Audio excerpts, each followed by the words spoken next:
Bismillahirrahmanirrahim. Assalamualaikum warahmatullahi wabarakatuh. Waalaikumsalam warahmatullahi wabarakatuh. Alhamdulillahirabbil alamin.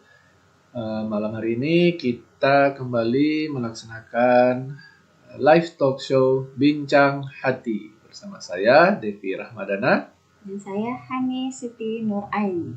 Oke, hari ini kita akan bincang-bincang sedikit berbeda ya. Kita nggak bahas kejadian-kejadian di luar dulu yang luar biasa yang bikin stres gitu ya. Malam ini, nah jadi kan gini ya, kita kan bilang acara kita ini adalah sesi sharing parenting Islami ya. Nah, kemarin kan kalau ada lagi bincang-bincang tuh kita lebih banyak bahas teknis-teknis ya. Kita tidak terlalu banyak bahas secara dalil-dalilnya, walaupun itu semuanya sebenarnya ya kalau dari kita kan penanganan mesin hati eksistensi, penanganan mesin hati kasih sayang, dan pengambahan itu semuanya berasal dari dalil dari Al-Quran dan hadis. Dan dasar dari parenting kita juga sebenarnya kan dari Al-Quran dan hadis gitu. Cuman kita nggak terlalu banyak bahas dari dalil. Nah, malam ini kita akan fokus bahas di dalil-dalilnya. Maka malam hari ini judulnya adalah dalil-dalil parenting. Kenapa sayang itu harus karena Allah gitu ya. Nah, juga sebenarnya bagian dari bab pertama buku kita ya, Parenting dengan Hati, bahwa sayang itu harus karena Allah. Nah, jadi untuk dalil pertama ini harus kita dudukkan dulu dari dasar akidahnya ya, bahwa kita ini kan adalah Muslim. Kita orang yang mengaku sebagai beragama Islam. Akidah kita Islam gitu. Nah, akidah ini itu tidak cukup hanya di pengucapan.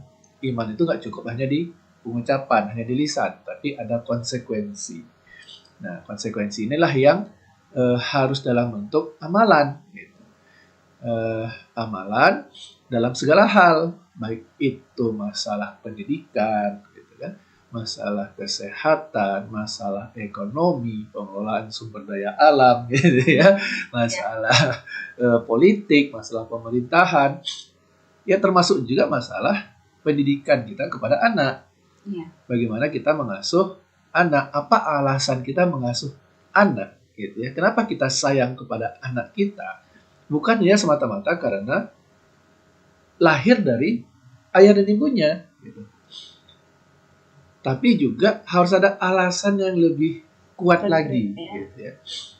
Karena memang Allah sudah memerintahkan kita untuk menyayangi keturunan kita. Nah, ini yang menjadi poin pentingnya sebenarnya. Karena banyak ternyata hanya hubungan darah itu ternyata tidak cukup untuk memunculkan rasa sayang tersebut gitu ya. Apalagi yang sudah punya luka hati gitu, anak-anaknya gitu kan, yang sudah memilih sudahlah nggak mau urusan lagi sama ayah gitu, atau ayahnya yang putus hubungan katanya, yang sudah menghapus anak dari kartu keluarga gitu ya. Ayo ya ternyata itu tidak cukup gitu, sehingga butuh jadi kan kalau hanya melahirkan itu kan statusnya itu di mesin hati eksistensi gitu ya, emang anak gitu. Nah, makanya butuh dikuatkan lagi dari mesin hati penghambaannya, bahwa inilah perintah dari Allah, sehingga mesin hati kasih sayangnya itu benar-benar terikat dengan kuat. Selain dia adalah darah dari orang tuanya gitu kan, anak dari orang tuanya, atau orang tuanya ini yang sudah melahirkan anaknya gitu. Tapi juga ada perintah dari Allah untuk saling menyayangi gitu. Jadi kalau udah seperti itu, masalah luka-luka hati yang kecil atau bahkan luka hati yang besar sekalipun, itu sebenarnya bisa diselesaikan kalau memang kita menjalankan perintah Allah gitu.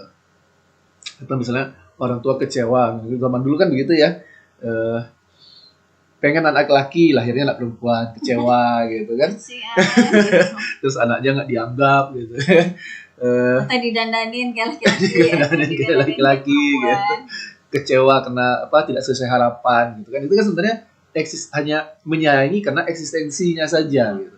Dia pengen anak laki-laki, lahir perempuan, tidak terpenuhi eksistensinya, sehingga atau lahirnya sesuai harapan, eksistensinya muncul. Oh, ini anak laki-lakiku gitu. Ya gara-gara eksistensi saja gitu. Eksistensinya saja, bukan karena ketaatan atau penghambaannya. Nah, ini yang menjadi dasar kenapa secara akidahnya kita itu sebagai muslim harus menyayangi keturunan kita gitu.